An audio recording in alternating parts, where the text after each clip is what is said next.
আসসালামু আলাইকুম ওয়া রাহমাতুল্লাহ।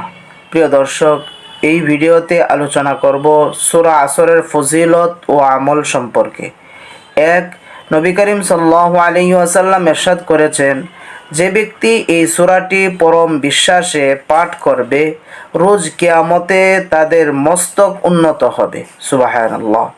2, এই সূরাটি 70 বার পাঠ করে পেট বেদনার রোগীর পেটের দম করলে তার বেদনার উপশম হবে। 3, এই সূরাটি 21 বার পরে পানিতে ফুঁক দিয়ে উক্ত পানির দ্বারা চেহারা ধৌত কিংবা গোসল করে মনিব কিংবা বিচারকের সম্মুখে হাজির হলে তারা তাকে যথেষ্ট সম্মান প্রদর্শন করবে এবং সুনজরে দেখবে। প্রিয় দর্শক, সূরা আসর আমরা অনেকেই পারি, কিন্তু অনেকের সহি শুদ্ধ হয় না, তো তাদের উদ্দেশ্যে সূরা আসর তিলাওয়াত করছি। বিসমিল্লাহির রহমানির রহিম।